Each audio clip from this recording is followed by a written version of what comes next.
Question is, Rakesh had money to buy 8 mobile handset of a specific company, but the retailer offered very good discount on a particular handset. Rakesh could buy 10 mobile handset with the amount he had. What is the discount offered by the retailer? So ये question है. Suppose 8 mobiles है, हम मान लेते हैं कि 8 mobile है, पर मोबाइल का प्राइस एक्स है. सो 8x हमारा वैल्यू हो गया, 8x राकेश के पास अमाउंट है. अब रिटेलर क्या करता है कि हर मोबाइल पे सम डिस्काउंट देता है. सो एक्स जो है ये, this is the price of one mobile, price of one mobile. ठीक है. अब हर मोबाइल पे डिस्काउंट देता है. सपोज डिस्काउंट का परसेंटेज हम मान लेते हैं, जब भी हम लोग एक इक्वेशन लेते थे, मैं एक साइड में हम समझा देता हूँ. जैसे अगर 5% हमारा डिस्काउंट होता था, ठीक है, तो हम लोग क्या करेंगे कि जैसे कोई एक्स वैल्यू है, एक्स पे अगर हम लोग 5% डिस्काउंट दे रहे हैं, तो हम लोग ऐसा कुछ लिख सकते हैं कि एक्स का जो डिस्काउंट के बाद जो प्राइस होगा वो एक्स का 95% होगा. ये वाला वैल्यू ऐसे हम लोग लिख सकते हैं, क्योंकि 5% डिस्काउंट है तो अब इसका वैल्यू 95% हो गया, तो एक्स इंटू 95/100 आप लिख सकते हैं. सेम अप्रोच मैं यहाँ यूज़ करूँगा. सो एक्स का हमारा हो गया, एक्स में उसने कुछ परसेंट डिस्काउंट दिया होगा.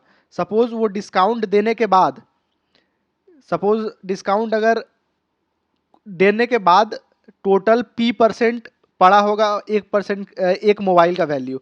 सो एक्स इंटू p/100, ये हो गया एक मोबाइल का वैल्यू, इंटू अब वो 10 मोबाइल खरीद पा रहा है इसी वैल्यू से, is equal to total amount हमारा 8x ही है.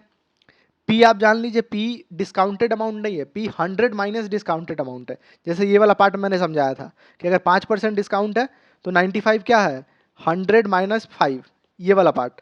सो इसलिए हम लोग ने ये इक्वेशन इजीली इक्वेट हो जाता है, तो इस फॉर्म में लिख लिया. अब इसे हमें सॉल्व करना है. सो यहाँ से हमें पता चल रहा है एक्स और एक्स यहाँ काट सकते हैं, इक्वल टू के साथ है.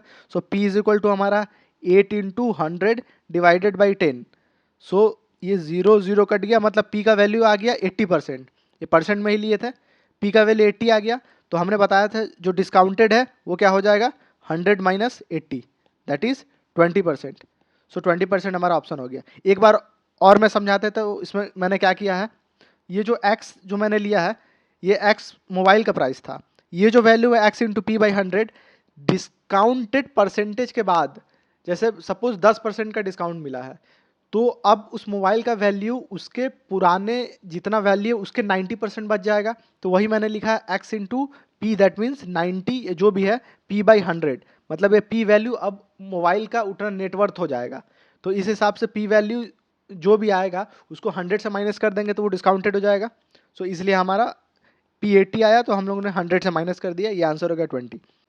सी सेट 2019 के सारे क्वेश्चन का सॉल्यूशन मेरे चैनल पे अवेलेबल है. एक प्लेलिस्ट बना के मैंने डाल दिया है वहाँ पर, और साथ ही में उस प्लेलिस्ट का लिंक मैं इस वीडियो के डिस्क्रिप्शन में दे दूंगा, आप वहाँ से जाके देख सकते हैं. और वीडियो अच्छा लगा हो तो आप वीडियो को लाइक कीजिए, चैनल को सब्सक्राइब कीजिए और चैनल को शेयर कीजिए. Thank you.